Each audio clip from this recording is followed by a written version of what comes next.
திருஞான சம்பந்தர் திருவெண்காடு இறைவனை நோக்கி பாடிய பதிகம் இது. 2ஆம் திருமுறையில் இப்பதிகம் இடம்பெற்றுள்ளது. பிள்ளை பேறு இல்லாதவர்கள் ஒரு மண்டலம், அதாவது 48 நாட்கள் திருவெண்காட்டில் உள்ள முக்குல தீர்த்தங்கள் ஆகிய சூரிய, சந்திர, அக்னி தீர்த்தங்களில் நீராடி இப்பதிகத்தை ஓதி அகோரமூர்த்தியை வழிபட அழகிய அறிவான புத்திர பாக்கியம். அங்கு செல்ல முடியாதவர்கள் வீட்டிலிருந்தும் இப்பதிகத்தினை படித்து புத்திர பாக்கியம் பெறலாம். இதோ அந்த பதிகம். கண் காட்டும் நுதலானும் கனல் காட்டும் கையானும் பெண் காட்டும் உருவானும் பிறை காட்டும் சடையானும் பண் காட்டும் இசையானும் பயிர் காட்டும் புயலானும் வெண்காட்டில் உறைவானும் விடை காட்டும் கொடியானே, பேயடியா பிரிவு எய்தும் பிள்ளையினோடு உள்ள நினைவாயினவே வரம் பெறுவர் ஐயுற வேண்டா ஒன்றும் வேயனத்தோல் உமைபங்கன் வெண்காட்டு முக்குலநீர் தோய்வினையார் அவர் தம்மை தோயாவாம் தீவினையே, மண்ணோடு நீரணல் காலோடு ஆகாயம் மதியிரவி எண்ணில் வரும் இயமானன் இகபரமும் என் திசையும் பெண்ணினோடு ஆண் பெருமையோடு சிறுமையுமாய் பேராளன் விண்ணவர்கோன் வழிபட வெண்காட்டின் இடமா விரும்பினேனே, விடமுண்ட மிடற்றன்னல் வெண்காட்டில் தன்புறவில் மடல் விண்ட முடத்தாழை மலர் நிழலை குறுகென்று தடம் மண்டு துறைக்கிண்டை தாமரையின் பூமறைய கடல் விண்ட கதிர்முத்தம் நகை காட்டும் காட்சியதே,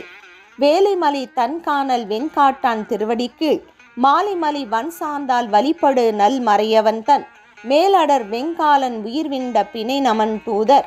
ஆலமிடற்றான் அடியான் என்றடர அஞ்சுவரே, தன்மதியும் வெய்யரவும் தாங்கினான் சடையினுடன்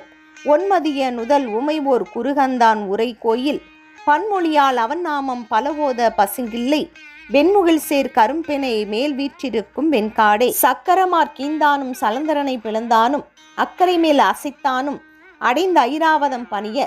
மிக்கதனு கருள் சுரக்கும் வெண்காடும் வினை துறக்கும் முக்குலம் நன்குடையானும் முக்கனுடைய இறைவனை பன்மொய்த்த இன்மொழியால் பயன் எய்த்த மலையெடுத்த உன்மத்தன் உரம் நெறித்தன் அருள் செய்தான் உரை கோயில் கண்மொய்த்த கருமங்கை நடமாட கடல் முழங்க விண்மொய்த்த பொழில்வரி வண்டிசை முரளும் வெண்காடு கல்லார் செங்கமலத்தான் கடல் கடந்தான் என இவர்கள் ஒல்லாண்மை கொலர்க்கு ஓடி உயர்ந்தாழ்ந்தும் உணர்வறியான் வெள்ளானை தவம் செய்யும் மேதக வெண்காட்டான் என்றுள்ளாடி உருகாதார் உணரோமே, போதியர்கள் பிண்டியர்கள் மிண்டு மொழி பொருள் என்னும் பேதையர்கள் அவர் பிரிமின் அறிவுடையர் இது கேண்மீன் வேதியர்கள் விரும்பிய சீர்வியன் திரு வெண்காட்டன் என்றோதியவர் யாதும் ஒரு தீதிலர் என்றுணருமினே, தன்பொழில் சூழ் தன் பையர்கோன் தமிழ் ஞான சம்பந்தன் விண்பொலி வெண்பிறை சென்னி விகிர்தன் உரை வெண்காட்டை பண்பொலி செந்தமிழ் மாலை பாடிய பத்திவை வல்லார் மண்பொழிய வாழ்ந்தவர் போய் வான்பொழிய புகுவாரே.